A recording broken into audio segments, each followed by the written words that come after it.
For our meditation this evening, shall we turn to the book of Genesis, chapter 31 and 35. ನಾವು ಈ ಒಂದು ಸಂಜೆ ವೇಳೆಯ ದೇವರ ವಾಕ್ಯದ ಧ್ಯಾನಕ್ಕೋಸ್ಕರವಾಗಿ ನಾವು ನಮ್ಮ ಸತ್ಯವೇದಗಳನ್ನ ಆದಿಕಾಂಡ 31ನೇ ಅಧ್ಯಾಯ ಮತ್ತು 35ನೇ ಅಧ್ಯಾಯದ ಕಡೆಗೆ ನಾವು ತಿರುಗಿಸುವಂತವ್ರು ನಾವಾಗಿರೋಣ. We may not be able to read all the verses. ನಾವು ಎಲ್ಲಾ ವಚನಗಳನ್ನ ಓದುವುದಕ್ಕೆ ನಮಗೆ ಸಾಧ್ಯವಾಗದೆ ಹೋಗಬಹುದು. We shall try and read assorted verses from the Holy Bible, God's word.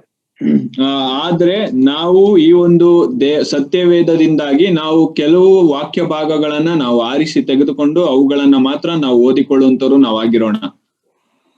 God willing, we shall speak about Jacob. ದೇವರ ಚಿತ್ತವಿರುವುದಾದ್ರೆ ನಾವು ಈ ಸಂಜೆ ವೇಳೆಯಲ್ಲಿ ಯಾಕೋಬನ ಕುರಿತಾಗಿ ನಾವು ನೋಡಿಕೊಳ್ಳುವಂತವ್ರು ಕಲಿಯುವಂತವ್ರು ನಾವಾಗಿರುತ್ತೇವೆ.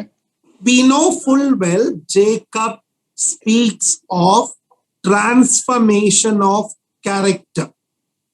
ನಾವು ಯಾಕೋಬನ ಕುರಿತಾಗಿ ನಾವು ಮಾತನಾಡುವಾಗ ನಮಗೆಲ್ಲರಿಗೂ ಬಹಳ ಚೆನ್ನಾಗಿ ತಿಳಿದಿರುವಂತ ರೀತಿಯಲ್ಲಿ ನಾವು ಯಾಕೋಬನು ಎಂಬುದಾಗಿ ಹೇಳುವಾಗ ನಾವು ಆತನ ಒಂದು ನಡವಳಿಕೆಯಲ್ಲಿ ಬದಲಾವಣೆ ಉಂಟಾಗುವಂತದರ ಕುರಿತಾಗಿ ಹೇಳುವಾಗ ನಾವು ಹೇಳುವಂತವ್ರು ನಾವಾಗಿರ್ತೇವೆ. Even though he was a deceiver, ಆತನು ಮೋಸಗಾರನು ಆತನಾಗಿದ್ದಾಗ್ಯೂ ಸಹ still he was elected and selected by the Lord himself.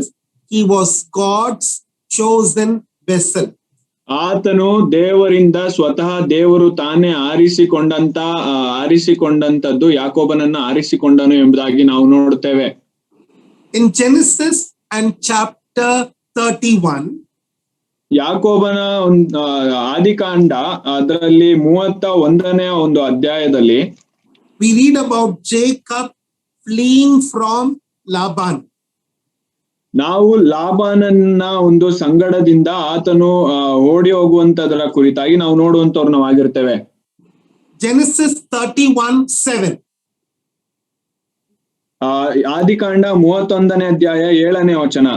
We know very well how Laban, Jacob's father-in-law, deceived him by changing his wages 10 times. ನಮಗೆಲ್ಲರಿಗೂ ತಿಳಿದಿರುವಂತ ರೀತಿಯಲ್ಲಿ ಯಾಕೋಬನ ಒಂದು ಮಾವನಾಗಿರುವಂತ ಲಾಬಾನನು ಆತನ ಒಂದು ವೇತನವನ್ನು 10 ಸಾರಿ ಯಾವ ರೀತಿಯಲ್ಲಿ ಬದಲಾಯಿಸಿದನು ಎಂಬುದಾಗಿ ನಾವು ನಮ್ಮೆಲ್ಲರಿಗೂ ಸಹ ತಿಳಿದಿದೆ. Jacob was a deceiver. Jacob was also deceived. ನಾವು ಯಾಕೋಬನ ಕುರಿತಾಗಿ ನಾವು ನೋಡುವಾಗ ಯಾಕೋಬನು ಆತನು ಮೋಸಗಾರನು ಆತನಾಗಿದ್ದನು. ಅಷ್ಟು ಮಾತ್ರವಲ್ಲದೆ ಯಾಕೋಬನು ಸಹ ಆತನು ಮೋಸಕ್ಕೆ ಒಳಗೊಂಡಂತವನು ಆತನಾಗಿದ್ದನು.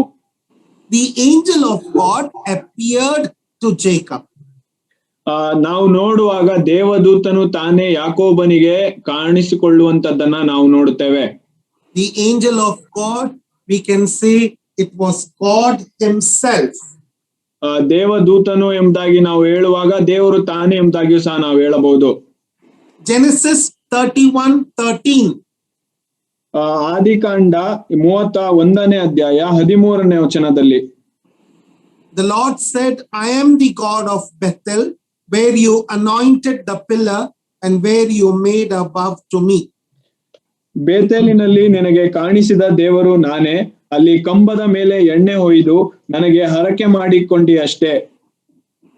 Arise, get out of this land and return to the land of your kindred. ಈಗ ನೀನೆದ್ದು ಈ ದೇಶವನ್ನು ಬಿಟ್ಟು ನೀನು ಹುಟ್ಟಿದ ದೇಶಕ್ಕೆ ತಿರುಗಿ ಹೋಗು ಎಂದು ಹೇಳಿದನು. The Lord was mindful of Jacob all the time. ಕರ್ತನು ಆತನು ಯಾವಾಗಲೂ ಸಹ ಯಾಕೋಬನ ಕುರಿತಾಗಿ ಆಲೋಚಿಸುತ್ತಿದ್ದಂತವನು ಆತನಾಗಿದ್ದನು.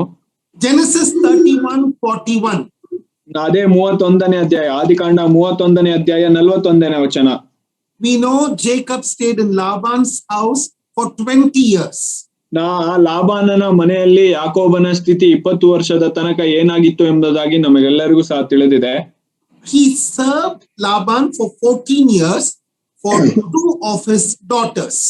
ಆತನು ಯಾಕೋಬನು ಲಾಬಾನನ ಮನೆಯಲ್ಲಿ ಆತನ 2 ಹೆಣ್ಣು ಮಕ್ಕಳಿಗೋಸ್ಕರವಾಗಿ ಆತನು 14 ವರ್ಷ ಆತನ ಮನೆಯಲ್ಲಿ ಸೇವೆ ಮಾಡಿದನು. and 6 years for Laban's flock. ಮತ್ತು 6 ವರ್ಷಗಳ ತನಕ ಆತನು ಲಾಬಾನನ ಆಡು ಕುರಿಗಳಿಗೋಸ್ಕರವಾಗಿ ಆತನು ಕೆಲಸ ಮಾಡುವಂತದ್ದನ್ನ ನಾವು ತಿಳಿದಿದ್ದೇವೆ. Jacob was a deceiver, but Laban was a bigger deceiver, a crook to the core. ಯಾಕೋಬನು ಆತನು ಮೋಸಪಡಿಸುವಂತವನು ಆತನಾಗಿದ್ದನು, ಆದರೆ ಲಾಬಾನನು ಯಾಕೋಬನಿಗಿಂತಲೂ ದೊಡ್ಡ ಮೋಸಗಾರನು ಆತನಾಗಿದ್ದನು. But we know very well, ಆದ್ರೆ ನಮ್ಮೆಲ್ಲರಿಗೂ ಸಹ ಬಹಳ ಚೆನ್ನಾಗಿ ತಿಳಿದಿದೆ, Laban knew about God, ಲಾಬಾನ್ God of Abraham. ಲಾಬಾನನು ಆತನು ಅಬ್ರಹಾಮನ ದೇವರ ಕುರಿತಾಗಿ ಆತನು ಬಹಳ ಚೆನ್ನಾಗಿಯೇ ತಿಳ್ಕೊಂಡಿದ್ದಂತವನು ಆತನಾಗಿದ್ದನು. Not only that, Laban also had the fear of Isaac. ಅಷ್ಟು ಮಾತ್ರವಲ್ಲದೆ ಲಾಬಾನನಿಗೆ ಈಸಾಕನ ಮೇಲೆ ಆ ಒಂದು ಭಯವಿತ್ತು. That is why Laban could not hurt Jacob the way he wanted, the way he intended. ಆದದರಿಂದಲೇ ಆತನು ಲಾಬಾನನು ತನ್ನ ಇಚ್ಛೆಯ ಮೇರೆಗೆ ಯಾಕೋಬನಿಗೆ ಯಾವುದೇ ರೀತಿಯಾದಂತಹ ಹಾನಿಯನ್ನು ಮಾಡಲು ಸಾಧ್ಯವಾಗಲಿಲ್ಲ. Jacob did many mistakes in his life. ಯಾಕೋಬನು ತನ್ನ ಜೀವಿತದಲ್ಲಿ ಬಹಳಷ್ಟು ತಪ್ಪು ಕಾರ್ಯಗಳನ್ನ ಆತನು ಮಾಡಿದ್ದನು. But still the Lord pursued him and saw to it that he was transformed. ಆದಾಗ್ಯೂ ಸಹ ದೇವರು ಆತನನ್ನ ಉಪಯೋಗಿಸಿಕೊಂಡು ಆತನನ್ನ ತನ್ನ ಒಂದು ಕೆಟ್ಟದಾದಂತ ನಡವಳಿಕೆಯಿಂದ ಆತನನ್ನು ಬದಲಾಯಿಸಿ ಆತನು ನಡೆಸುವಂತದನ್ನ ನಾವು ನೋಡುತ್ತೇವೆ. The Lord said unto Jacob, ದೇವರು ಯಾಕೋಬನಿಗೆ ಈ ರೀತಿಯಾಗಿ ಹೇಳಿದನು, return unto the land of your fathers, your kindred, I will be with you. Genesis 31:13. ನಾವು ಈಗಾಗಲೇ ಓದಿದಂತ ವಚನ ಭಾಗ 31ನೇ ಅಧ್ಯಾಯ 13ನೇ ವಚನದಲ್ಲಿ ನಾವು ನೋಡುವಂತ ರೀತಿಯಲ್ಲಿ, ಈಗ ನೀನೆದ್ದು ಈ ದೇಶವನ್ನು ಬಿಟ್ಟು ನೀನು ಹುಟ್ಟಿದ ದೇಶಕ್ಕೆ ತಿರುಗಿ ಹೋಗು ಎಂದು ಹೇಳಿದನು. It's also found in Genesis 31:3. ಅದೇ ರೀತಿಯಾಗಿ ನಾವು 31ನೇ ಅಧ್ಯಾಯ, ಅದೇ ಆದಿಕಾಂಡ 31ನೇ ಅಧ್ಯಾಯ 3ನೇ ವಚನದಲ್ಲಿಯೂ ಸಹ ನಾವು ನೋಡುವಂತವ್ರು ನಾವಾಗಿರುತ್ತೇವೆ. What did Jacob do? ಯಾಕೋಬನು ಏನು ಮಾಡಿದನು? Jacob came to Luz. Luz means Bethel. ನಾವು ನೋಡುವಾಗ ಯಾಕೋಬನು ಆತನು ಬೆತೇಲಿಗೆ ಆತನು ಬಂದನು. And Bethel is in the land of Canaan. ಮತ್ತು ಬೇತೇಲ್ ಎಂಬುದಾಗಿ ನಾವು ನೋಡುವಾಗ ಆ ಒಂದು ಪ್ರದೇಶವು ಅದು ಕಾನಾನ್ ಪ್ರದೇಶದಲ್ಲಿ ಇದ್ದಂತದ್ದಾಗಿತ್ತು. But the problem with Jacob was he did not proceed to Bethel. On the way to Bethel, he halted at Shechem. ನಾವು ನೋಡುವಾಗ ಆತನು ಬೇತೇಲಿಗೆ ಹೋಗುತ್ತಿದ್ದಂತ ಸಮಯದಲ್ಲಿ ಆತನು ಬೇತೇಲಿಗೆ ಹೋಗಿ ಆತನು ತಲುಪುವುದಕ್ಕಿಂತ ಮುಂಚಿತವಾಗಿ ಶೆಕೆಂ ಪ್ರಾಂತ್ಯದಲ್ಲಿಯೇ ಆತನು ಅಲ್ಲಿಯೇ ತಂಗು ಹಾಕಿಕೊಳ್ಳುವಂತದ್ದನ್ನ ನಾವು ನೋಡುತ್ತೇವೆ. Jacob left Mesopotamia immediately after God spoke to him. ಯಾಕೋಬನ ಕೂಡ ದೇವರು ಮಾತನಾಡಿದಂತ ಸಮಯದಲ್ಲಿಯೇ ಆತನು ಮೆಸೊಪೊಟೋಮಿಯಾ ಎಂಬುವಂತ ಒಂದು ಸ್ಥಳವನ್ನು ಬಿಟ್ಟು ಆತನು ಹೋದಂತವನು ಆತನಾಗಿರುತ್ತಾನೆ. But he halted for many years at Shechem. ಆದ್ರೆ ಆತನು ಬಹಳ ವರ್ಷಗಳ ತನಕ ಆತನು ಶೆಕೆಮಿನಲ್ಲಿಯೇ ಆತನು ಇಳಿದುಕೊಳ್ಳುವಂತವನು ಆತನಾಗಿರುತ್ತಾನೆ. Because of this partial obedience, Jacob suffered a lot in life. ಈ ರೀತಿಯಾದಂತ ಒಂದು ಅವಿಧೇಯತೆಯಿಂದಾಗಿಯೇ ಯಾಕೋಬನು ಬಹಳಷ್ಟು ತನ್ನ ಜೀವಿತದಲ್ಲಿ ಆತನು ತೊಂದರೆಗಳನ್ನು ಅನುಭವಿಸುವಂತವನು ಆತನಾಗಿರುತ್ತಾನೆ.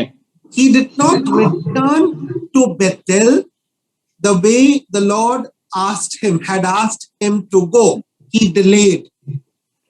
ಯಾಕೋಬನು ದೇವರು ಕೇಳಿಕೊಂಡಂತ ರೀತಿಯಲ್ಲಿಯೇ ಆತನು ಬೇತೇಲಿಗೆ ಹೋಗಿ ಸೇರಿಕೊಳ್ಳಲಿಲ್ಲ. ಆದ್ರೆ ದೇವರಿಗೆ ಅವಿಧೇಯನಾಗಿದ್ದು ಆತನು ಶೆಕೆಮಿನಲ್ಲಿ ಇಳಿದುಕೊಳ್ಳುವಂತದನ್ನ ನಾವು ನೋಡ್ತೇವೆ.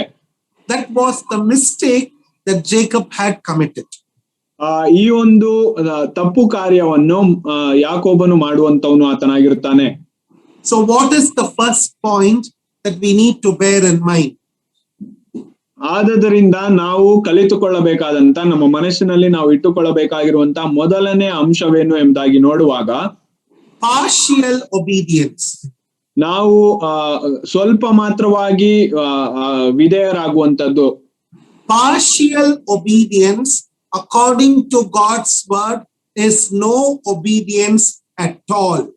ನಾವು ಸ್ವಲ್ಪ ಮಾತ್ರವಾಗಿ ವಿಧೇಯರಾಗುವಂತದ್ದು ದೇವರ ವಾಕ್ಯದ ಒಂದು ಅನುಗುಣವಾಗಿ ನೋಡುವಾಗ ಅದು ಅವಿಧೇಯತೆಯೇ ಅದಾಗಿದೆ ಎಂಬುದಾಗಿ. Our Lord Jesus Christ obeyed God the Father from the start till the finish. It was total surrender. ನಮ್ಮ ಕರ್ತನಾದಂತ ಯೇಸು ಕ್ರಿಸ್ತನು ಆತನ ಕುರಿತಾಗಿ ನಾವು ನೋಡುವಾಗ ಆತನು ಆದಿಯಿಂದ ಹಿಡಿದು ಅಂತ್ಯದವರೆಗೂ ಸಹ ಆತನು ದೇವರಿಗೆ ವಿಧೇಯನಾಗಿದ್ದು ಆತನು ಎಲ್ಲಾ ಕಾರ್ಯಗಳನ್ನು ಮಾಡಿದನು ಎಂಬುದಾಗಿ ನಾವು ನೋಡ್ತೇವೆ. ಇದನ್ನ ನಾವು ನೋಡುವಾಗ ಸಂಪೂರ್ಣವಾಗಿ ಆತನು ಒಪ್ಪಿಸಿಕೊಟ್ಟಂತದ್ದು ಎಂಬುದಾಗಿ. But Adam disobeyed. The first Adam disobeyed. The last Adam obeyed fully. ಮೊದಲನೆಯ ಆದಾಮನು ಆತನು ಅವಿಧೇಯನಾದನು ಮತ್ತು ನಾವು ಕಡೆಯ ಆದಾಮನ ಕುರಿತು ಅಂದ್ರೆ ನಮ್ಮ ಕರ್ತನಾದಂತ ಯೇಸು ಕ್ರಿಸ್ತನ ಕುರಿತಾಗಿ ನಾವು ನೋಡುವಾಗ ಆತನು ಸಂಪೂರ್ಣವಾಗಿ ಆತನು ವಿಧೇಯನಾದನು ಎಂಬುದಾಗಿ ನಾವು ನೋಡ್ತೇವೆ. In Genesis 35, ನಾವು ಈ ಒಂದು ಆದಿಕಾಂಡ 35ನೇ ಅಧ್ಯಾಯ we read about Jacob's return to Bethel. ನಾವು ನೋಡುವಾಗ ಇಲ್ಲಿ ಯಾಕೋಬನು ಆತನು ಬೇತೇಲಿಗೆ ಶೆಕೆಮಿನಿಂದ ಬೇತೇಲಿಗೆ ಹೋಗುವುದರ ಕುರಿತಾಗಿ ನಾವು ನೋಡುವಂತವ್ರನಾಗಿರ್ತೇವೆ. We said Jacob obeyed Jehovah partially, not fully. ನಾವು ಈಗಾಗಲೇ ನಾವು ಹೇಳಿದ್ದೇನೆಂದ್ರೆ ಯಾಕೋಬನು ದೇವರನ್ನ ಸ್ವಲ್ಪವಾಗಿ ಆತನು ವಿಧೇಯನಾದನು, ಹೇಳಿದರಲ್ಲಿ ಸ್ವಲ್ಪವಾಗಿ ಆತನು ವಿಧೇಯನಾದನು, ಸಂಪೂರ್ಣವಾಗಿ ದೇವರ ಮಾತಿಗೆ ಆತನು ವಿಧೇಯನಾಗ್ಲಿಲ್ಲ ಎಂಬುದಾಗಿ. Somewhat like King Saul, who also obeyed God partially, not fully. ಉದಾಹರಣೆಗೆ ನಾವು ನೋಡುವಾಗ ಅರಸನಾದಂತ ಸೌಲನು ಆತನು ಸಹ ತನ್ನ ಜೀವಿತದಲ್ಲಿ ದೇವರ ಮಾತುಗಳಿಗೆ ಆತನು ಸ್ವಲ್ಪವಾಗಿ ವಿಧೇಯನಾದನೇ ಹೊರತು ಸಂಪೂರ್ಣವಾಗಿ ಆತನು ವಿಧೇಯನಾಗಿರ್ಲಿಲ್ಲ. All the same, Jacob returned to Bethel. He did return to Bethel.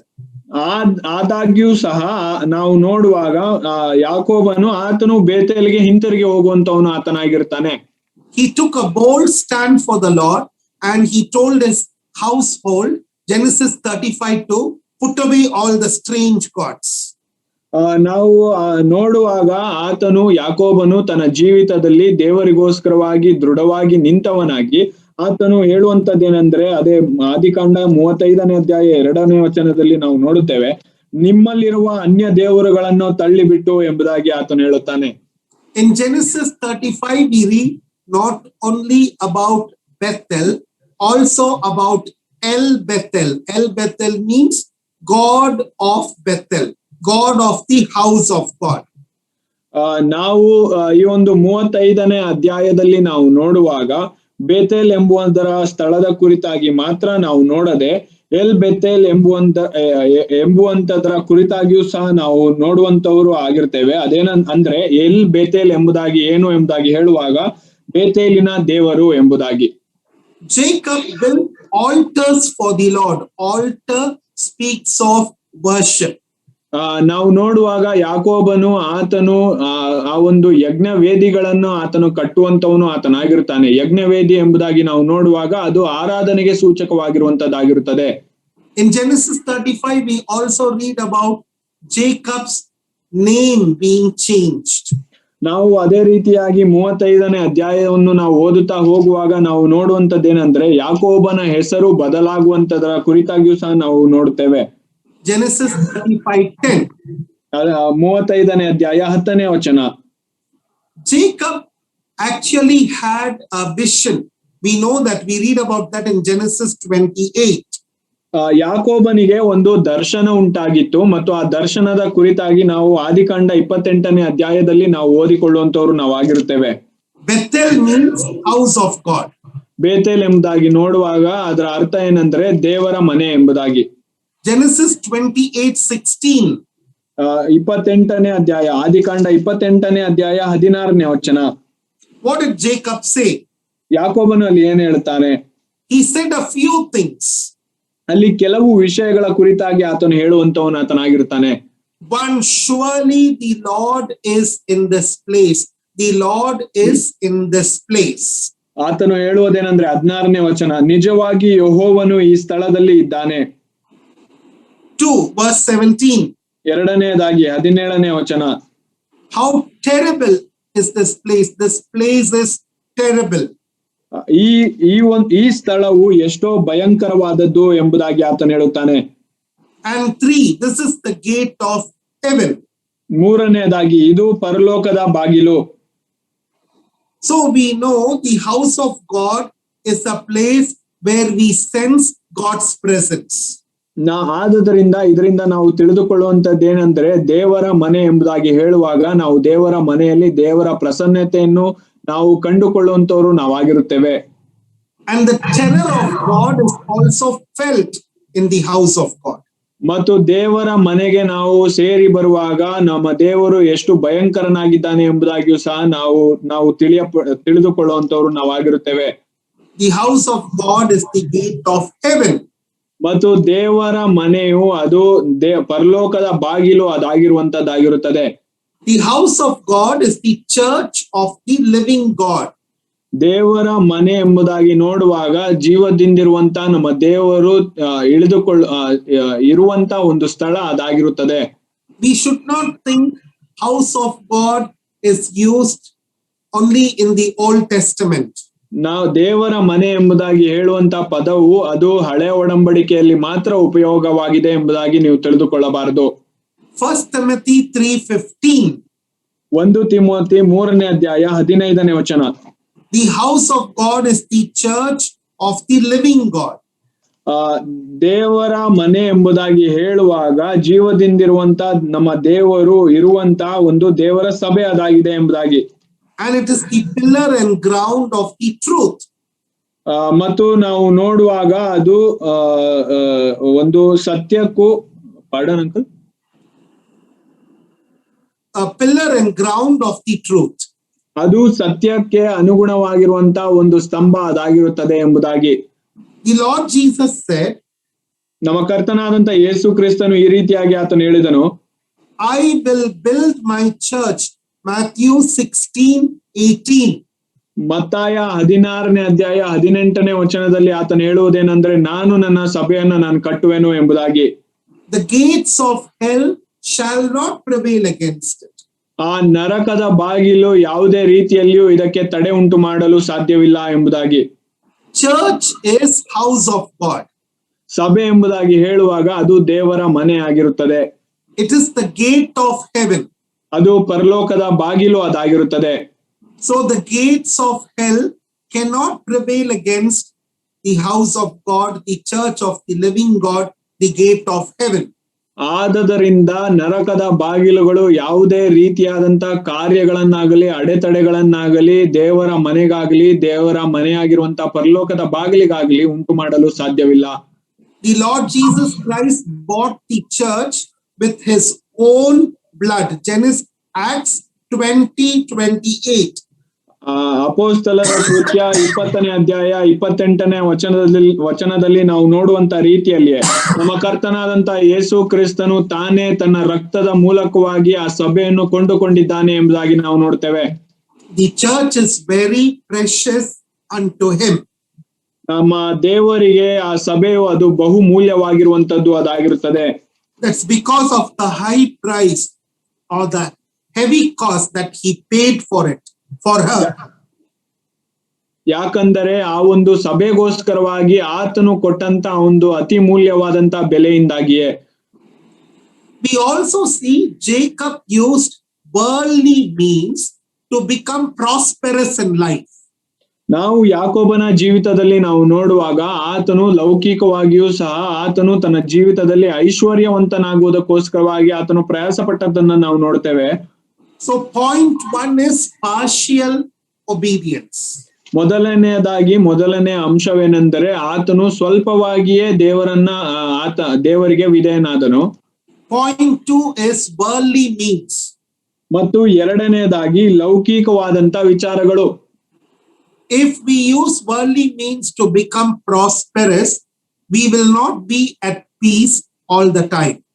ನಾವು ಲೌಕಿಕವಾಗಿ ನಾವು ಐಶ್ವರ್ಯವಂತರಾಗುವುದಕ್ಕೋಸ್ಕರವಾಗಿ ನಾವು ಹೆಚ್ಚಿನ ಗಮನ ಕೊಡುವಂತವ್ರು ನಾವಾಗಿರುವಂತವ್ರು ನಾವಾದ್ರೆ ನಾವು ಸಮಾಧಾನದಿಂದ ಇರಲು ಅದು ಸಾಧ್ಯವಾಗುವುದಿಲ್ಲ.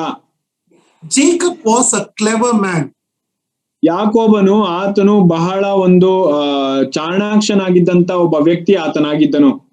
But he was very impulsive. He wanted things to be done then and there his way. ಆದರೆ ಆತನು ತನ್ನ ಕಾರ್ಯಗಳನ್ನು ತನ್ನ ಚಿತ್ತದ ಮೇರೆಗೆ ಆಗಿಂದ ಹಾಗೆ ಅದು ಆಗಿಬಿಡಬೇಕು ಎಂಬುದಾಗಿ ಮಾಡುತ್ತಿದ್ದಂತ ವ್ಯಕ್ತಿಯು ಆತನಾಗಿದ್ದನು. But the Lord used all his mistakes for his overall good. ಆದ್ರೆ ನಾವು ನೋಡುವಾಗ ಆ ಒಂದು ಯಾಕೋಬನ ಜೀವಿತದಲ್ಲಿ ಆತನು ಮಾಡಿದಂತ ಎಲ್ಲಾ ಒಂದು ತಪ್ಪು ಕಾರ್ಯಗಳನ್ನ ಆತನ ಒಳ್ಳೇದಕ್ಕಾಗಿ ಆತನು ಉಪಯೋಗಿಸಿದನು ಎಂಬುದಾಗಿ ನಾವು ನೋಡ್ತೇವೆ. We know very well that Laban was Jacob's mother's brother. ನಮಗೆಲ್ಲರಿಗೂ ಬಹಳ ಚೆನ್ನಾಗಿ ತಿಳಿದಿದೆ. ಅದೇನಂದ್ರೆ ಲಾಬಾನನು ಯಾಕೋಬನ ತಾಯಿಯ ಅಣ್ಣನು ಆತನಾಗಿದ್ದನು. But you know what happened? Jacob fled from Laban. He did not inform him properly. ಆದ್ರೆ ನಾವು ನೋಡುವಾಗ ಯಾಕೋಬನು ಆ ಒಂದು ಲಾಬಾನನ ಸ್ಥಳವನ್ನು ಬಿಡುವಂತ ಸಮಯದಲ್ಲಿ ಲಾಬಾನನಿಗೆ ತಿಳಿಯಪಡಿಸದೆ ಆತನು ಅಲ್ಲಿಂದ ಹೊರಟು ಬಿಡುವಂತದ್ದನ್ನ ನಾವು ನೋಡುತ್ತೇವೆ. He did something questionable, something which was not absolutely right. ಆತನು ಯಾವುದೋ ಒಂದು ಕಾರ್ಯವನ್ನ ಅಂದ್ರೆ ಪ್ರಶ್ನೆಗೊಳಗಾಗಬಹುದಾದಂತ ಒಂದು ಕಾರ್ಯವನ್ನ ಆತನು ಮಾಡಿದ್ದನು. Because of what he did, his faith became weak and he became an easy prey to Satan. ಆತನು ಮಾಡಿದಂತ ಕಾರ್ಯದಿಂದಲೇ ಆತನ ನಂಬಿಕೆಯು ಅದು ಕುಂದಿ ಹೋಗುವಂತದ್ದನ್ನ ನಾವು ನೋಡುತ್ತೇವೆ. ಆತನು ಮಾಡಿದಂತ ಕಾರ್ಯದಿಂದಲೇ ಸೈತಾನನಿಗೆ ಆತನು ಆಹಾರವಾದನು ಎಂಬುದಾಗಿ ನಾವು ನೋಡುತ್ತೇವೆ. There are so many lessons that we can learn from the life of Jacob. ಯಾಕೋಬನ ಜೀವಿತದಿಂದಾಗಿ ನಾವು ಸಹ ಕಲಿಯಬಹುದಾದಂತ ಬಹಳಷ್ಟು ಪಾಠಗಳು ಉಂಟು. So we have mentioned 3 points. ನಾವು 3 ಅಂಶಗಳನ್ನ ನಾವು ಹೇಳಿದ್ದೇವೆ. 1, partial obedience. ಮೊದಲನೆಯದಾಗಿ ಅದು ಸ್ವಲ್ಪವಾಗಿ ನಾವು ವಿಧೇಯರಾಗುವಂತದ್ದು. 2, worldly means. ಎರಡನೆಯದಾಗಿ ಲೌಕಿಕವಾದಂತ ವಿಚಾರಗಳು. 3, weak faith, easy prey. ಮೂರನೇದಾಗಿ ನಾವು ನೋಡುವಾಗ ಬಹಳ ಒಂದು ಕುಂದಿ ಹೋದಂತ ಒಂದು ನಂಬಿಕೆ ಮತ್ತು ಅದೇ ರೀತಿಯಾಗಿ ನಾವು ಸೈತಾನನಿಗೆ ಬಹಳ ಸುಲಭವಾದಂತ ಆಹಾರವಾಗುವಂತದ್ದು. So we have to be on the guard. We have to be watchful, vigilant. ಆದದರಿಂದ ನಾವು ಯಾವಾಗಲೂ ಸಹ ನಾವು ಎಚ್ಚರ ವಹಿಸಿಕೊಂಡಂತವರು ಎಚ್ಚರವಾಗಿರುವಂತವರು ನಾವಾಗಿರಬೇಕಾಗಿರುತ್ತದೆ. We know about Bethel. ನಾವೆಲ್ಲರೂ ಸಹ ಬೇತೇಲಿನ ಕುರಿತಾಗಿ ನಾವು ತಿಳಿದಿದ್ದೇವೆ. It was at Bethel that Jacob's name was changed to Israel.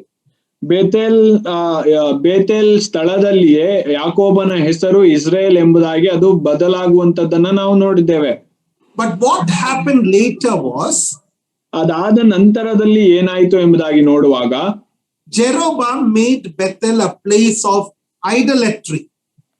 ಜೆರೋಬಾಮನು Bethel ಸ್ಥಳವನ್ನು ಆತನು ವಿಗ್ರಹ ಆರಾಧನೆಯ ಸ್ಥಳ ಎಂಬುದಾಗಿ ಆತನು ಮಾಡಿದನು. But Josiah destroyed what Jeroboam had done. ಆದ್ರೆ ಹೋಶೇಯನು ಆತನು ಯೆರೋಬಾಮನು ಮಾಡಿದಂತ ವಿಷಯವನ್ನು ಆತನು ತೆಗೆದು ಹಾಕಿದನು, ಅದನ್ನು ನಾಶ ಮಾಡಿಬಿಟ್ಟನು. So Bethel had sentimental value for Jacob, that's all. ಆದದರಿಂದ ನಾವು ನೋಡುವಾಗ ಯಾಕೋಬನಿಗೆ ಅದು ಬಹಳ ಒಂದು ಹತ್ತಿರವಾದಂತ ಒಂದು ಸ್ಥಳ ಅದಾಗಿತ್ತು. He did not enter into the actual meaning of Bethel. ಆತನು ಬೇತೇಲ್ ಎಂಬುದರ ಅದರ ಅರ್ಥವೇನಿದೆಯೋ ಅದರ ಅರ್ಥಕ್ಕೆ ಅನುಗುಣವಾಗಿ ಆತನು ಆ ಒಂದು ಸ್ಥಳಕ್ಕೆ ಆತನು ಹೋಗಲಿಲ್ಲ. We know about Jacob's favorite wife, Rachel. ನಮಗೆಲ್ಲರಿಗೂ ತಿಳಿದಿರುವಂತ ರೀತಿಯಲ್ಲಿ ನಮಗೆಲ್ಲರಿಗೂ ಸಹ ಯಾಕೋಬನ ಒಂದು ಪ್ರಿಯಳಾಗಿದ್ದಂತ ಹೆಂಡತಿ ರಾಹೇಲಳ ಕುರಿತು ನಾವು ತಿಳಿದುಕೊಂಡಿದ್ದೇವೆ. Genesis 35. ಆದಿಕಾಂಡ 35ನೇ ಅಧ್ಯಾಯ. Jacob and Rachel had 2 sons. One was Joseph, another was Benjamin. ಯಾಕೋಬನು ಮತ್ತು ರಾಹೇಲಳಲ್ಲಿ ಹುಟ್ಟಿದಂತವರು ಇಬ್ಬರು ಇದ್ದರು, ಅವರೇ ಬೆಂಜಮಿನ್ ಮತ್ತು ಯೋಸೆಫನು, ಬೆನ್ಯಾಮೀನನು ಮತ್ತು ಯೋಸೆಫನು. Now what happened? Jacob and Rachel journeyed from Bethel. Pardon, uncle? Jacob and Rachel journeyed from Bethel. They went to Bethlehem, Ephrathah, Bethlehem. ನಾವು ನೋಡುವಾಗ ಯಾಕೋಬನು ಮತ್ತು ರಾಹೇಲಳು ಅವರಿಬ್ಬರೂ ಸಹ ಆ ಒಂದು ಬೆತ್ಲೆಹೇಮ್ನಿಂದ ಪ್ರಯಾಣ ಮಾಡುವಂತವ್ರು ಅವರಾಗಿರ್ತಾರೆ. ಎಫ್ರಾತ ಅಥವಾ ಬೆತ್ಲೆಹೇಮ್ ಎಂಬುವಂತ ಸ್ಥಳಕ್ಕೆ ಅವರು ಹೋಗುವಂತವ್ರು ಅವರಾಗಿದ್ದರು. So from Bethel they went to Ephrathah. Ephrathah means Bethlehem. ಅವರು ಬೇತೇಲಿನಿಂದ ಪ್ರಯಾಣ ಮಾಡಿ ಅವರು ಎಫ್ರಾತ ಅಂದ್ರೆ ಬೆತ್ಲೆಹೇಮ್ ಎಂಬುವಂತ ಸ್ಥಳಕ್ಕೆ ಅವರು ಪ್ರಯಾಣ ಮಾಡಿದರು. Jacob travailed in childbirth and she had hard labor. Genesis 35:16. ನಾವು ಆದಿಕಾಂಡ 35ನೇ ಅಧ್ಯಾಯ 16ನೇ ವಚನದಲ್ಲಿ ನಾವು ನೋಡ್ತೇವೆ, ಅವರು ಬೇತೇಲಿನಿಂದ ಪ್ರಯಾಣ ಮಾಡುತ್ತಿರಲು ಎಫ್ರಾತೂರಿಗೆ ಸೇರುವುದಕ್ಕೆ ಇನ್ನೂ ಸ್ವಲ್ಪ ದೂರವಿದ್ದಾಗ ರಾಹೇಲಳಿಗೆ ಹೆರಿಗೆ ಕಾಲ ಬಂತು. We know very well Rachel died. ನಮಗೆಲ್ಲರಿಗೂ ಬಹಳ ಚೆನ್ನಾಗಿ ತಿಳಿದಿರುವಂತ ರೀತಿಯಲ್ಲಿ ರಾಹೇಲಳು ಆಕೆಯು ಸತ್ತು ಹೋಗುತ್ತಾಳೆ. She brought forth Benjamin and then died. ಆಕೆ ಬೆನ್ಯಾಮೀನನಿಗೆ ಜನನವನ್ನು ಕೊಟ್ಟು ಆಕೆ ಮೃತಪಡುವಂತವಳು ಆತರಾಗಿರ್ತಾಳೆ. She wanted to name him Benoni. ಆತನಿಗೆ ಬೆನೋನಿ ಎಂಬುದಾಗಿ ಹೆಸರಿಡಬೇಕೆಂಬುದಾಗಿ ಆಕೆ ಇರುತ್ತಾಳೆ. So Rachel named Benjamin Benoni. ರಾಹೇಲಳು ಬೆನ್ಯಾಮೀನನಿಗೆ Benoni ಎಂಬುದಾಗಿ ಆಕೆ ಹೆಸರಿಡುತ್ತಾಳೆ. Benoni means son of my sorrow. Benoni ಎಂಬುದಾಗಿ ನೋಡುವಾಗ ಅದರ ಅರ್ಥ ನನ್ನ ದುಃಖದ ಮಗನು ಎಂಬುದಾಗಿ. Benjamin is a type of the Lord Jesus Christ. ಬೆನ್ಯಾಮೀನ್ ಎಂಬುದಾಗಿ ನೋಡುವಾಗ ಅದು ದೇವರಿಗೆ ಅನುಗುಣವಾಗಿರುವಂತ ಒಂದು ಹೆಸರು ಅದಾಗಿರುತ್ತದೆ. So we can definitely say Benjamin was a type of the Lord Jesus Christ. ಬೆನ್ಯಾಮೀನನು ಎಂಬುದಾಗಿ ನಾವು ನೋಡುವಾಗ ಆತನ ಜೀವಿತದ ಕುರಿತಾಗಿ ನಾವು ನೋಡುವಾಗ ಆತನ ಜೀವಿತದಿಂದಾಗಿ ನಾವು ಕ್ರಿಸ್ತನನ್ನ ಕಾಣಬಹುದು ಎಂಬುದಾಗಿ, ಇದನ್ನೇ ನಾವು ಟೈಪ್ ಆಫ್ ಕ್ರೈಸ್ಟ್ ಎಂಬುದಾಗಿ ಹೇಳುವಂತವರಾಗಿರ್ತೇವೆ. According to Isaiah 53, ಯೆಶಾಯ 53ನೇ ಅಧ್ಯಾಯದ ಪ್ರಕಾರವಾಗಿ Christ Jesus was man of sorrows. ನಮ್ಮ ಕರ್ತನಾದಂತ ಯೇಸು ಕ್ರಿಸ್ತನು ಆತನು ದುಃಖದಿಂದಿದ್ದಂತವನು ಆತನಾಗಿದ್ದನು. But Jacob named the male child Benjamin. Benjamin means son of the right hand. ಆದರೆ ನಾವು ನೋಡುವಾಗ ಯಾಕೋಬನು ಬೆನ್ಯಾಮಿನ್ ಎಂಬುದಾಗಿ ಆತನು ಹೆಸರಿಡುವಂತವನು ಆತನಾಗಿರ್ತಾನೆ. ಬೆನ್ಯಾಮಿನ್ ಎಂಬುವಂತದರ ಹೆಸರಿನ ಅರ್ಥವೇನು ಎಂಬುದಾಗಿ ನೋಡುವಾಗ ಬಲಭುಜ ಎಂಬುದಾಗಿ. The Lord Jesus Christ is presently the Son of God at God's right hand, the right hand of the majesty on high. ಆದ್ರೆ ನಾವು ಅದೇ ರೀತಿಯಾಗಿ ನಾವು ನೋಡುವಾಗ ನಮ್ಮ ಕರ್ತನಾದಂತ ಯೇಸು ಕ್ರಿಸ್ತನು ಈಗ ಆತನು ದೇವಕುಮಾರನು ಆತನಾಗಿರ್ತಾನೆ ಮತ್ತು ಆತನು ದೇವರ ಬಲಭಾಗದಲ್ಲಿ ಕೂತಿರುವಂತವನು ಆತನಾಗಿರ್ತಾನೆ. In Genesis 35 we read about the death of Isaac also. ನಾವು ಅದೇ ರೀತಿಯಾಗಿ ಆದಿಕಾಂಡ 35ನೇ ಅಧ್ಯಾಯದಲ್ಲಿ ಇಸಾಕನ ಒಂದು ಮರಣದ ಕುರಿತಾಗಿಯೂ ಸಹ ನಾವು ನೋಡುತ್ತೇವೆ. So we know many things about Bethel. ಆದುದರಿಂದ ನಾವು ಬೆಥೆಲಿನ ಕುರಿತಾಗಿ ಬಹಳಷ್ಟು ವಿಷಯಗಳು ನಮಗೆ ತಿಳಿದಿದೆ. Brethren Assembly in Chikmagaluru is also called Bethel. ಚಿಕ್ಕಮಂಗಳೂರಿನಲ್ಲಿರುವಂತ ಒಂದು ಈ ಒಂದು ಬ್ರದರನ್ ಸಭೆಯೂ ಸಹ ಅದು ಬೇತೇಲ್ ಎಂಬುದಾಗಿ ಅದರ ಹೆಸರಾಗಿರುತ್ತದೆ. It's a beautiful name. ಇದು ಒಂದು ಬಹಳ ಸುಂದರವಾಗಿರುವಂತ ಒಂದು ಹೆಸರಾಗಿದೆ. According to the book of Amos in chapter 7, ಆಮೋಸನ ಒಂದು ಪ್ರವಾದನೆಯ ಗ್ರಂಥದ ಪ್ರಕಾರವಾಗಿ chapter 7 verse 13, 7ನೇ ಅಧ್ಯಾಯ 13ನೇ ವಚನ, Bethel is the king's sanctuary. Please see brother, Amos 7:13. ಆಮೋಸ 7ನೇ ಅಧ್ಯಾಯ 13ನೇ ವಚನದಲ್ಲಿ ನಾವು ಈ ರೀತಿಯಾಗಿ ನೋಡ್ತೇವೆ, ಆದರೆ ಬೇತೇಲಿನಲ್ಲಿ ಇನ್ನೂ ಪ್ರವಾದನೆ ಮಾಡಬೇಡ, ಇದು ರಾಜಕೀಯ ಪವಿತ್ರಾಲಯ, ಇದು ಅರಮನೆ ಎಂದು ಹೇಳಲು ಎಂಬುದಾಗಿ ನೋಡ್ತೇವೆ. in modern English, Bethel is the king's sanctuary. It is the royal residence. That means chapel and house. Bethel ಎಂಬುದಾಗಿ ನೋಡುವಾಗ ಇದು ಅರಮನೆ ಇದಾಗಿದೆ ಎಂಬುದಾಗಿ ಆತನು ಹೇಳುತ್ತಾನೆ. In the Old Testament, we read about the king's highway in the king's sanctuary. ನಾವು ನೋಡುವಾಗ ಹಳೆ ಒಡಂಬಡಿಕೆಗಳಲ್ಲಿ ನಾವು ನೋಡುವಾಗ ರಾಜತ್ವದವರು ಅವರು ಓಡಾಡುವುದಕ್ಕೋಸ್ಕರವಾಗಿ ರಾಜಮಾರ್ಗ ಎಂಬುದಾಗಿ ಇತ್ತು ಎಂಬುದಾಗಿ ನಾವು ನೋಡ್ತೇವೆ. So what do we learn about Jacob? ಆದುದರಿಂದ ನಾವು ಯಾಕೋಬನ ಕುರಿತಾಗಿ ನಾವು ಏನು ಕಲಿಯುತ್ತೇವೆ? Eventually he was successful.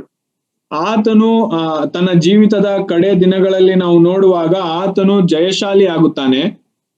He suffered a lot in life. ಆತನು ತನ್ನ ಜೀವಿತದಲ್ಲಿ ಬಹಳಷ್ಟು ಅನುಭವಿಸುವಂತವನು ಆತನಾಗಿರ್ತಾನೆ. And that only brought him to his senses, bearings.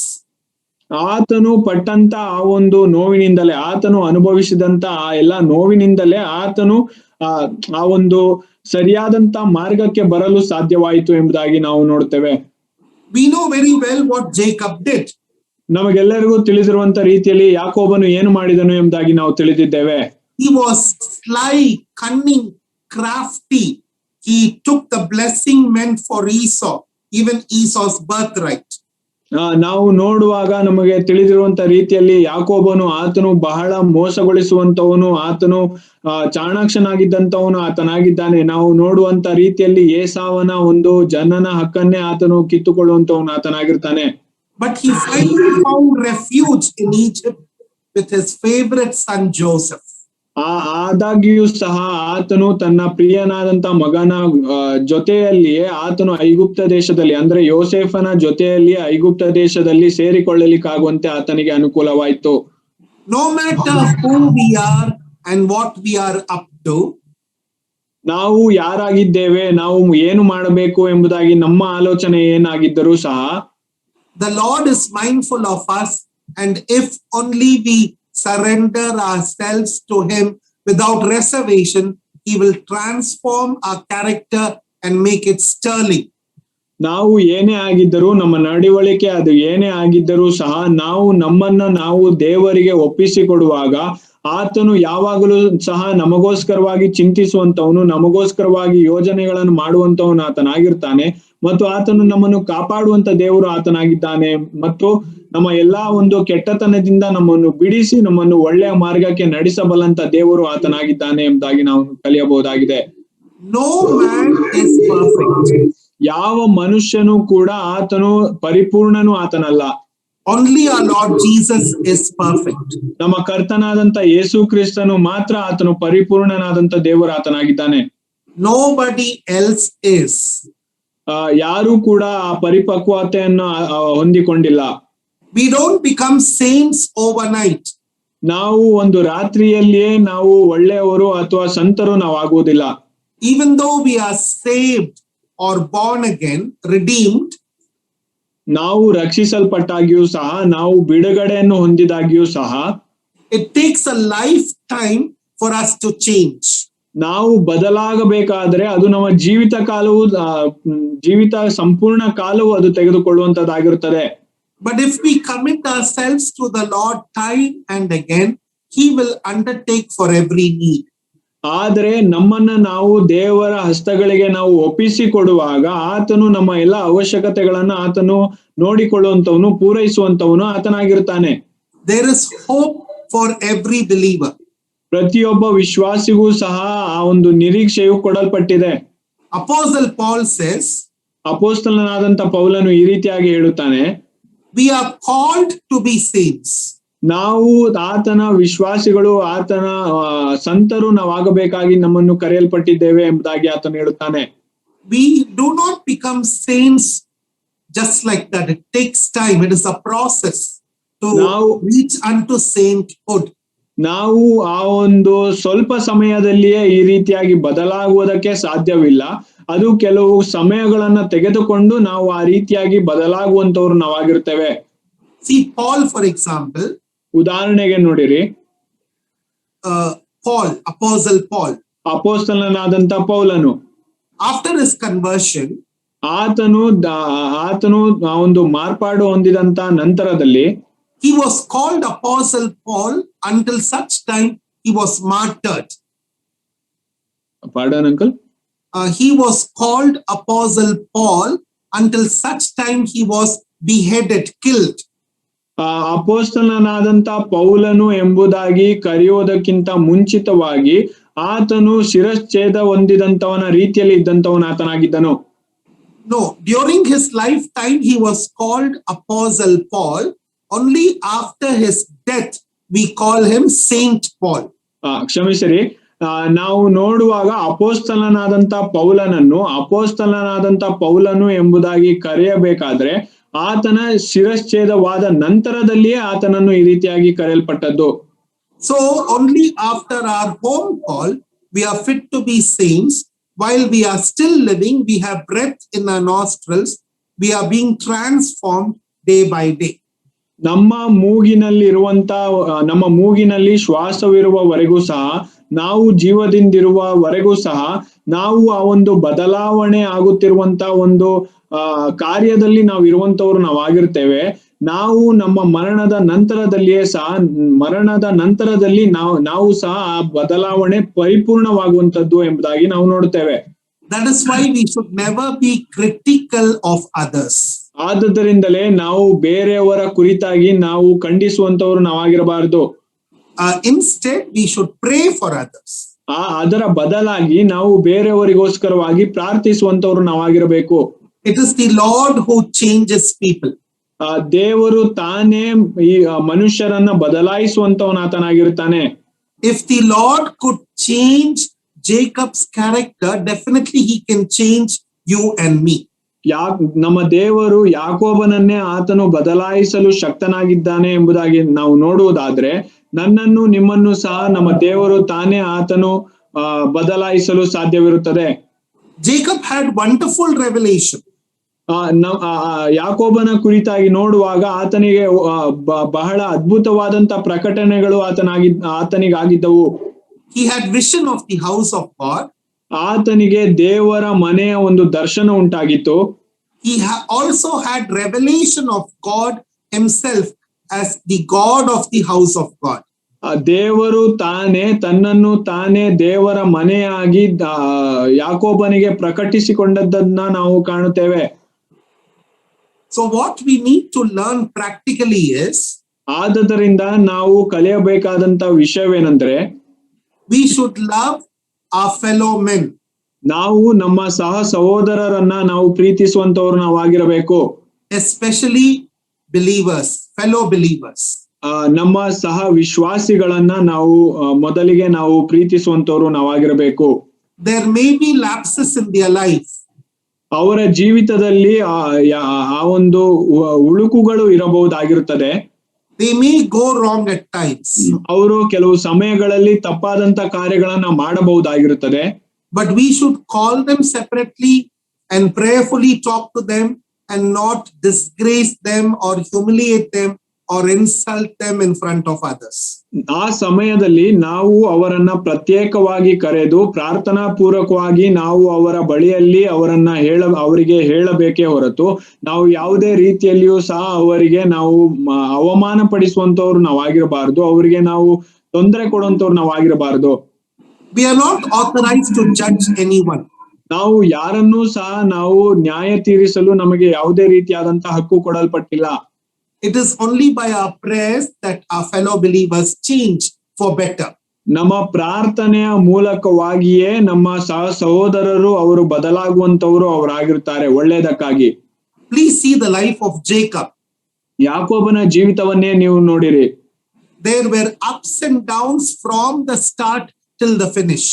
ಆತನ ಜೀವಿತದ ಆದಿಯಿಂದ ಹಿಡಿದು ಅಂತ್ಯದವರೆಗೂ ಸಹ ಎಷ್ಟೋ ಮೇಲು ಮತ್ತು ಕೀಳುಗಳನ್ನ ಆತನು ನೋಡಿದಂತವನು ಆತನಾಗಿದ್ದಾನೆ. But God made him prince with himself. ಆದ್ರೆ ಆತನನ್ನ ನೋಡುವಾಗ ಆತನನ್ನ ಕುಮಾರನನ್ನಾಗಿ ಆತನು ಮಾಡಿದ್ದಾನೆ ನಮ್ಮ ದೇವರು. So Israel means prince with God. ನಾವು ನೋಡುವಾಗ ಇಸ್ರೇಲ್ ಎಂಬುದಾಗಿ ನಾವು ನೋಡುವಾಗ ಅದರ ಅರ್ಥವೇನು ಎಂಬುದಾಗಿ ನೋಡುವುದಾದ್ರೆ ದೇವರ ಕುಮಾರನು ಎಂಬುದಾಗಿ. So that's a wonderful name. ಅದು ಬಹಳ ಒಂದು ಅದ್ಭುತವಾದಂತ ಹೆಸರು ಅದಾಗಿರುತ್ತದೆ. So the descendants of Jacob comprise the 12 tribes of Israel. ನಾವು ಈ ಒಂದು ಯಾಕೋಬನ ಒಂದು ಜೀವಿತದಲ್ಲಿ ಆತನ ಒಂದು ವಾರಸುದಾರರು ಯಾರ್ಯಾರು ಎಂಬುದಾಗಿ ನಾವು ನೋಡುವಾಗ ಆತನಿಗೆ 12 ಮಕ್ಕಳು 12 ಕುಲಗಳು ಉಂಟಾದದ್ದನ್ನ ನಾವು ನೋಡ್ತೇವೆ. So we said there are many mistakes that Jacob made. ನಾವು ಹೇಳುತ್ತೇವೆ ನಮ್ಮ ಯಾಕೋಬನ ಜೀವಿತದಲ್ಲಿ ಆತನು ಬಹಳಷ್ಟು ತಪ್ಪು ಕಾರ್ಯಗಳನ್ನ ಆತನು ಮಾಡಿದನು ಎಂಬುದಾಗಿ. But we have considered only 3. ಆದ್ರೆ ನಾವು 3 ಮಾತ್ರ ನಾವು ಹೇಳಿದ್ದೇವೆ.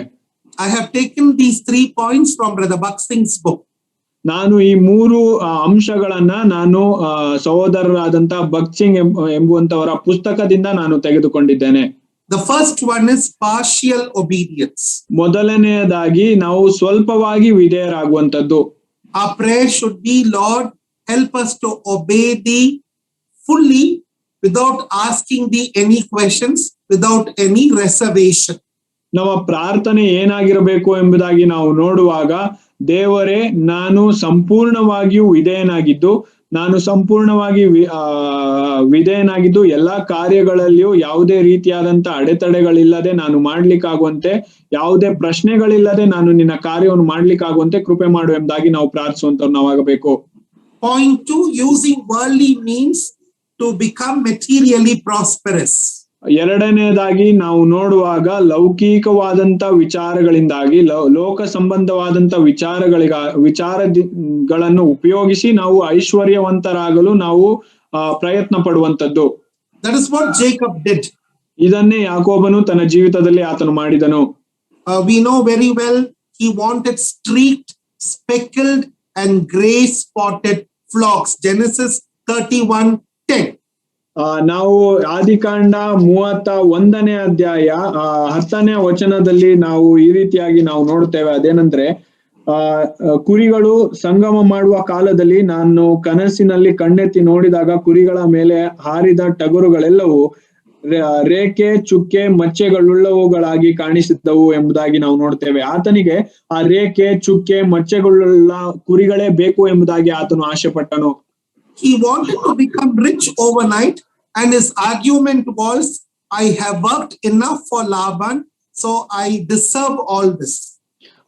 ಆತನು ರಾತ್ರಿ ಆತನು ಐಶ್ವರ್ಯವಂತನಾಗಬೇಕು ಎಂಬುದಾಗಿ ಆತನ ಆಸೆ ಇತ್ತು, ಮತ್ತು ಆತನು ಇದಕ್ಕೆ ಸಮಜಾಯಿಸಿಯನ್ನು ಏನೆಂಬುದಾಗಿ ಆತನು ಕೊಟ್ಟನೆಂದ್ರೆ, ನಾನು ಲಾಬಾನನಿಗೋಸ್ಕರವಾಗಿ ನಾನು ಇಷ್ಟು ವರ್ಷ ಕೆಲಸ ಮಾಡಿದ್ದೇನೆ ಮತ್ತು ಇದೆಲ್ಲವನ್ನ ನಾನು ಹೊಂದಿಕೊಳ್ಳಲು ಅರ್ಹನಾಗಿದ್ದೇನೆ ಎಂಬುದಾಗಿ ಆತನು ಹೇಳಿದನು.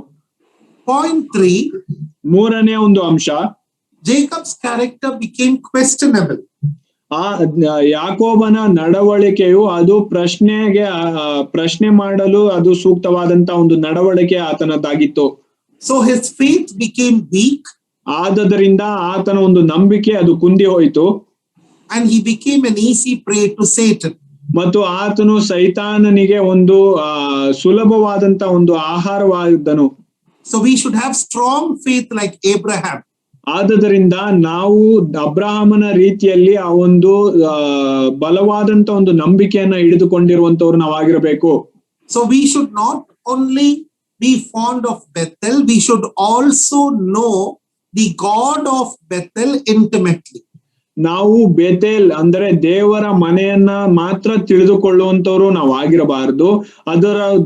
ಅದರ ಜೊತೆಯಾಗಿ ಆ ಒಂದು ದೇವರ ಮನೆಯಾಗಿರುವಂತ ದೇವರ ಕುರಿತಾಗಿ ಅಂದ್ರೆ ಬೇತೇಲಿನ ದೇವರ ಕುರಿತಾಗಿಯೂ ಸಹ ನಾವು ತಿಳಿದುಕೊಂಡಿರುವಂತವ್ರು ನಾವಾಗಿರ್ಬೇಕು.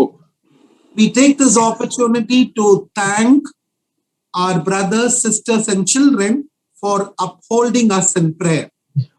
ಈ ಒಂದು ಸಮಯದಲ್ಲಿ ಎಲ್ಲಾ ಸಹೋದರರು ಸಹೋದರಿಯರು ಮಕ್ಕಳು ಎಲ್ಲರಿಗೂ ಸಹ ನಾನು ವಂದನೆಯನ್ನು ನಾನು ಸಲ್ಲಿಸ್ತೇನೆ, ನಿಮ್ಮ ಪ್ರಾರ್ಥನೆಯಲ್ಲಿ ನೆನಪಿಸಿರುವುದಕ್ಕೋಸ್ಕರವಾಗಿ. Many of you, invariably every one of you prayed fervently for us. ಇಲ್ಲಿ ನಿಮ್ಮಲ್ಲಿರುವಂತಹ ಪ್ರತಿಯೊಬ್ಬೊಬ್ಬರೂ ಸಹ ನಮಗೋಸ್ಕರವಾಗಿ ನೀವು ಯಾವಾಗ್ಲೂ ಪ್ರಾರ್ಥನೆ ಮಾಡಿದ್ದೀರಿ. You prayed individually, you also prayed collectively. ನೀವು ವೈಯಕ್ತಿಕವಾಗಿಯೂ ಸಹ ಮತ್ತು ಗುಂಪಾಗಿಯೂ ಸಹ ನಮಗೋಸ್ಕರವಾಗಿ ನೀವು ಪ್ರಾರ್ಥಿಸಿದ್ದೀರಿ. It's by the grace and mercy of God that we are what we are today. ದೇವರ ಕೃಪೆ ಹಾಗೂ ಮಹಿಮೆ ಆತನ ಒಂದು ಕರುಣೆಯಿಂದಲೇ ನಾವು ಈ ದಿನ ಏನಾಗಿದ್ದೇವೋ ಆತನ ಕೃಪೆಯಿಂದಲೇ ಅದಾಗಿದ್ದೇವೆ. We request you to continue to pray for us. ನೀವು ನಮಗೋಸ್ಕರವಾಗಿ ಪ್ರಾರ್ಥಿಸುವುದನ್ನು ಮುಂದುವರಿಸಬೇಕಾಗಿ ನಾನು ಕೇಳಿಕೊಳ್ಳುತ್ತೇನೆ. For the ministry that we have to do here, ಆ ಒಂದು ಸ್ಥಳದಲ್ಲಿ ಮಾಡಬೇಕಾಗಿರುವಂತಹ ದೇವರ ಸೇವೆಗೋಸ್ಕರವಾಗಿ ಸಹ ನೀವು ಪ್ರಾರ್ಥಿಸಬೇಕಾಗಿ ಕೇಳುತ್ತೇನೆ. And also our secular responsibility which we have to fulfill. ಅದೇ ರೀತಿಯಾಗಿ ಆ ಒಂದು ಸಾರ್ವಭೌಮತೆಗೆ ನಾವು ಅನುಗುಣವಾಗಿ ಮಾಡಬೇಕಾಗಿರುವಂತಹ ಕಾರ್ಯಕ್ಕೋಸ್ಕರವಾಗಿಯೂ ಸಹ ನೀವು ಪ್ರಾರ್ಥಿಸಬೇಕಾಗಿ ಕೇಳಿಕೊಳ್ಳುತ್ತೇನೆ. Also let us continue to pray that the Lord may lift the virus from the country and the world. ಅದೇ ರೀತಿಯಾಗಿ ಈ ಒಂದು ರಾಷ್ಟ್ರದಲ್ಲಿಯೂ ಮತ್ತು ಅದೇ ರೀತಿಯಾಗಿ ಈ ಒಂದು ಪ್ರಪಂಚದಲ್ಲೇ ಇರುವಂತ ಈ ಒಂದು ವೈರಾಣು ಅದು ಹೋಗಲಾಡಿಸಬೇಕಾಗಿ ನಾವು ಬೇಡಿಕೊಳ್ಳುವಂತವ್ರು ನಾವಾಗಿರೋಣ. Dear friends, let us not waste time finding fault with this brother, that sister. Instead, let us intensify prayer. Let us redeem the time, walk circumspectly because the coming of the Lord is imminent. ನಾವು ಪ್ರಿಯ ಸ್ನೇಹಿತರೆ, ನಾವು ಇರುವಂತಹ ಸಮಯದಲ್ಲಿ ನಾವು ಯಾವುದೇ ರೀತಿಯಲ್ಲಿಯೂ ಸಹ ಆ ಸಹೋದರರು ಈ ಸಹೋದರಿ ಎಂಬುದಾಗಿ ಅವರ ಮೇಲೆ ಹೆಚ್ಚಿನ ಗಮನವನ್ನು ಕೊಡುವಂತವ್ರು ನಾವಾಗಿರದೆ ಇರುವಂತಹ ಸಮಯವನ್ನು ನಾವು ಸದುಪಯೋಗ ಪಡಿಸಿಕೊಂಡವರಾಗಿ ನಾವು ದೇವರ ಸೇವೆಗಾಗಿಯೂ ಈ ರೀತಿಯಾಗಿ ಒಳ್ಳೆಯ ರೀತಿಯಲ್ಲಿ ನಡೆಯುವುದಕ್ಕೋಸ್ಕರವಾಗಿಯೂ ನಮ್ಮನ್ನು ನಾವು ಎಚ್ಚರಿಸಿಕೊಂಡವರಾಗಿ ನಾವು ನಡೆಯುವಂತವ್ರು ನಾವಾಗಿರೋಣ. ಯಾಕಂದ್ರೆ ದೇವರ ಕರ್ತನ ಬರಣವು ಅದು ಅತಿ ಸಮೀಪದಲ್ಲಿದೆ. We are called to walk in the footsteps of Christ. ನಮ್ಮ ಕ್ರಿಸ್ತನ ಒಂದು ಮಾರ್ಗದರ್ಶನದಲ್ಲಿಯೇ ನಾವು ಸಹ ನಡೆಯಬೇಕು ಎಂಬುದಾಗಿ ನಾವು ಕರೆಯಲ್ಪಟ್ಟಿದ್ದೇವೆ. We will definitely get disappointed if we look to man. ನಾವು ಆ ಒಂದು ಸಮಯದಲ್ಲಿ ಮನುಷ್ಯರ ರೀತಿಯಲ್ಲಿಯೇ ಕಾಣುವುದಾದರೆ ನಾವು ಬೇಸರಗೊಳ್ಳುವಂತವ್ರು ನಾವಾಗಿರುತ್ತೇವೆ. We are not to model our lives after any man. Pardon, uncle? We are not to model our lives, imitate any man. We have to follow Christ out and out. ನಾವು ಯಾವುದೇ ರೀತಿಯಲ್ಲಿಯೂ ಸಹ ಯಾವುದೇ ಮನುಷ್ಯರನ್ನ ನಮ್ಮ ಒಂದು ನಾವು ಅನುಕರಿಸುವಂತವ್ರು ನಾವಾಗಿರದೆ ನಾವು ಕ್ರಿಸ್ತನನ್ನ ಮಾತ್ರ ನಾವು ಅನುಕರಿಸುವಂತವ್ರು, ಕ್ರಿಸ್ತನ ಮಾರ್ಗದರ್ಶನದಲ್ಲಿಯೇ ನಾವು ನಡೆಯುವಂತವ್ರು ನಾವಾಗಿರಬೇಕಾಗಿರುತ್ತದೆ. First Peter chapter 2 verse 21. 1 ಪೇತ್ರ 2ನೇ ಅಧ್ಯಾಯ 21ನೇ ವಚನ. Christ has left us an example that we should follow his steps. ಇದಕ್ಕಾಗಿಯೇ ನೀವು ಕರೆಯಲ್ಪಟ್ಟಿರಿ, ಕ್ರಿಸ್ತನು ಸಹ ನಿಮಗೋಸ್ಕರ ಬಾಧೆಯನ್ನು ಅನುಭವಿಸಿ ನೀವು ನನ್ನ ಹೆಜ್ಜೆಯ ಜಾಡಿನಲ್ಲಿ ನಡೆಯಬೇಕೆಂದು ಮಾದರಿಯನ್ನು ತೋರಿಸಿ ಹೋದನು. So he is our role model. ಆತನು ನಮಗೆ ಒಂದು ಮಾದರಿಯಾಗಿದ್ದಾನೆ. We are not even to look to any servant of God or handmaid of God. Their teachings are good, their preaching is good, but none of them can become our role model. ನಾವು ದೇವರನ್ನ ಹೊರತುಪಡಿಸಿ, ನಮ್ಮ ಕ್ರಿಸ್ತನನ್ನ ನಾವು ಹೊರತುಪಡಿಸಿ ನಾವು ಯಾರನ್ನೂ ಸಹ ನಾವು ಮಾದರಿಯನ್ನಾಗಿ ಇಟ್ಟುಕೊಳ್ಳಲು ಸಾಧ್ಯವಿಲ್ಲ. ದೇವ ಸೇವಕರನ್ನು ಸಹ ನಾವು ಮಾದರಿಯಾಗಿ ಇಟ್ಟುಕೊಳ್ಳಲು ಸಾಧ್ಯವಿಲ್ಲ. ಅವರು ಹೇಳಿಕೊಟ್ಟಂತ ಅವರ ಬೋಧನೆಗಳು ಅದು ಬಹಳ ಚೆನ್ನಾಗುಂಟು, ಅವರು ಹೇಳಿರುವಂತ ಎಲ್ಲಾ ಶಿಕ್ಷಣಗಳು ಅದು ಚೆನ್ನಾಗುಂಟು. ಆದಾಗ್ಯೂ ಸಹ ನಾವು ಯಾರನ್ನೂ ಸಹ ಮಾದರಿಯಾಗಿರಿಸಿಕೊಳ್ಳಲು ಸಾಧ್ಯವಿಲ್ಲ. ನಮ್ಮ ಕ್ರಿಸ್ತನನ್ನು ಮಾತ್ರ ನಾವು ಮಾದರಿಯಾಗಿರಿಸಿಕೊಳ್ಳಬೇಕು ಎಂಬುದಾಗಿ ನಾವು ನೋಡ್ತೇವೆ. Because all believers have human limitations. ಯಾಕಂದ್ರೆ ಎಲ್ಲಾ ವಿಶ್ವಾಸಿಗಳು ಸಹ ಅವರು ಮನುಷ್ಯರಾಗಿರುತ್ತಾರೆ ಮತ್ತು ದೇಹದ ಒಂದು ನಿರ್ಬಂಧಗಳು ಅವರಿಗಿರುವಂತದ್ದಾಗಿರುತ್ತದೆ. So we have to look unto Jesus. ಆದುದರಿಂದ ನಾವು ಕ್ರಿಸ್ತನನ್ನೇ ನಾವು ನೋಡುವಂತವ್ರು ನಾವಾಗಿರಬೇಕು. According to Hebrews chapter 12 verse 2. ಇಬ್ರಿಯರಿಗೆ ಬರೆದ ಪತ್ರಿಕೆ 12ನೇ ಅಧ್ಯಾಯ 2ನೇ ವಚನದಲ್ಲಿ ನಾವು ಈ ರೀತಿಯಾಗಿ ನಾವು ನೋಡ್ತೇವೆ. That's because he alone is the author and finisher of our faith. ನಂಬಿಕೆಯನ್ನು ಹುಟ್ಟಿಸುವವನು ಪೂರೈಸುವವನು ಆಗಿರುವ ಯೇಸುವಿನ ಮೇಲೆ ದೃಷ್ಟಿ ಇಟ್ಟು ನಮಗೆ ನೇಮಕವಾದ ಓಟವನ್ನು ಸ್ಥಿರಚಿತ್ತದಿಂದ ಓಡೋಣ. ಆತನು ತನ್ನ ಮುಂದೆ ಇಟ್ಟಿದ್ದ ಸಂತೋಷಕ್ಕೋಸ್ಕರ ಎಂಬುದಾಗಿ ನಾವು ನೋಡುತ್ತೇವೆ. He is the originator and perfecter of our faith. ಆತನು ನಮ್ಮ ನಂಬಿಕೆಯನ್ನು ಹುಟ್ಟಿಸುವವನು ಪೂರೈಸುವವನು ಆತನೇ ಆಗಿದ್ದಾನೆ. So when you happen to come to Madras, please visit our home. ಮತ್ತು ಅದೇ ರೀತಿಯಾಗಿ ನೀವು ಮಡ್ರಾಸ್ ಒಂದು ಸ್ಥಳಕ್ಕೆ ಅಥವಾ ಚೆನ್ನೈಗೆ ನೀವು ಬರುವುದಾದ್ರೆ ಆ ಸಮಯದಲ್ಲಿ ನೀವು ನಮ್ಮ ಮನೆಗೆ ಭೇಟಿ ಕೊಡಬೇಕಾಗಿ ನಾನು ಕೇಳಿಕೊಳ್ಳುತ್ತೇನೆ. We are in a place called Saint Thomas Mount. ನಾವು ಸೇಂಟ್ ಥಾಮಸ್ ಮೌಂಟ್ ಎಂಬುವಂತ ಒಂದು ಸ್ಥಳದಲ್ಲಿ ನಾವು ಇದ್ದೇವೆ. May the Lord add his blessing to the meditation, brief meditation of his precious word. ಈ ಒಂದು ಸಮಯದಲ್ಲಿ ನಾವು ಸಂಕ್ಷಿಪ್ತವಾಗಿ ಮಾಡಿರುವಂತ ಈ ಒಂದು ದೇವರ ವಾಕ್ಯದ ಅಧ್ಯಯನಕ್ಕೆ ದೇವರು ತಾನೇ ಆಶೀರ್ವದಿಸಲಿ. I would like to thank the elders and deacons for inviting me to study God's word together with fellow believers. ನಾನು ಈ ಸಭೆಯ ಹಿರಿಯರು ಡೀಕನ್ಸ್ ಅವರು ಇವರೆಲ್ಲರಿಗೂ ಸಹ ನಾನು ವಂದನೆಯನ್ನ ನಾನು ಸಲ್ಲಿಸ್ತೇನೆ. ಈ ರೀತಿಯಾಗಿ ನಿಮ್ಮ ಮಧ್ಯದಲ್ಲಿ ಬಂದು ದೇವರ ವಾಕ್ಯವನ್ನು ಹಂಚುವುದಕ್ಕಾಗಿ ಕೊಟ್ಟಂತ ಅವಕಾಶಕ್ಕೋಸ್ಕರವಾಗಿ. We also thank all brothers, sisters and children who joined us at this time. ಈ ಒಂದು ಸಮಯದಲ್ಲಿ ಸೇರಿ ಬಂದಂತ ಎಲ್ಲಾ ಸಹೋದರರು ಸಹೋದರಿಯರು ಮತ್ತು ಮಕ್ಕಳಿಗೆ ನಾನು ವಂದನೆಯನ್ನ ನಾನು ಸಲ್ಲಿಸುತ್ತೇನೆ. Thanks to brother John Isaac for translating the message.